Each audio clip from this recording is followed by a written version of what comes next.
Iran போர் எப்போ முடியும் அப்படிங்கறது எல்லா நாடுகளுமே பார்த்துட்டு ஆமா, இருக்கிறாங்க. கண்டிப்பா. சீக்கிரம் முடியணும் அப்படிங்கிறது. இப்போ இந்த போர்னால பல பிரச்சனைகள் இந்தியாவிலையும் இருக்கிறதுனால பிரதமர் மோடி பல மாநில முதல்வர்களோடையும் ஒரு மீட்டிங் நடத்தியிருக்காரு காணொலி வாயிலா. இதுல தமிழ்நாடு, கேரளா உட்பட இந்த தேர்தல் நடக்கிற மாநில முதல்வர்கள்லாம் கலந்துக்கல. அதுல வந்து இந்த போர் தாக்கத்தை நம்ம வந்து ஒன்னா இருந்தா சமாளிச்சு வெளியே வந்துடலாம் அப்படிங்கிற மாதிரி பேசியிருக்காராம் பிரதமர் மோடி. அதே மாதிரி மத்திய அரசும் வந்து ஒப்புதல் கொடுத்திருக்காங்க. ஒரு 2.38 லட்சம் கோடிக்கு போர் விமானங்கள், ஏவுகணைகள்லாம் வாங்கலாம்னு சொல்லிட்டு இப்ப மத்திய அரசும் தலைவரும் வந்து அதாவது போரால என்ன தாக்கம் ஏற்பட்டது அப்படிங்கிறத விவாதிச்சா அதே நேரத்துல போருக்கான இந்த ஆயுதங்களும் வாங்கியிருக்காங்க. கொஞ்சம் பயமா தான் இருக்குது இதெல்லாம் பார்க்கும்போது, நாட்டுல நடக்கிறதெல்லாம் பார்க்கும்போது.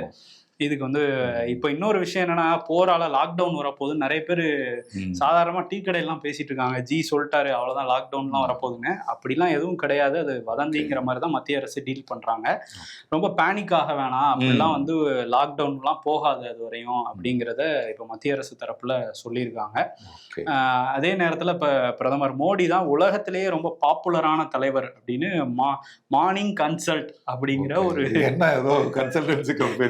இல்ல அமெரிக்கால உள்ள ஒரு பெரிய நிறுவனம், பெரிய நிறுவனம்னு சொல்றாங்க பாஜக காரங்க. இதுல இந்த சர்வே நடத்தி 68% அவர் தான் மார்க் வாங்கியிருக்காரு.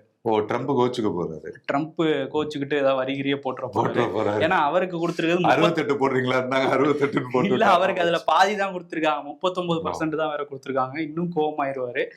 2வது இடத்துல சுவிட்சர்லாண்டோட பிரைம் மினிஸ்டர் அப்படின்னு செக் ரிபப்ளிக் அந்த நாட்டோட இவங்க எல்லாம் இருக்கிறாங்க. அதுல நம்பர் 1ல பிரதமர் மோடி வந்து இருக்காரு. அந்த அளவுக்கு பாப்புலர் எங்க தலைவர்னு பாஜக காரங்க கொண்டாடுறாங்க. தமிழ்நாட்டு தேர்தலில் ஏதாவது தாக்கத்தை ஏற்படுத்துமா பிரச்சாரத்துல? நம்ம சொன்னதுக்கு அப்புறம் தான் தெரியுமே.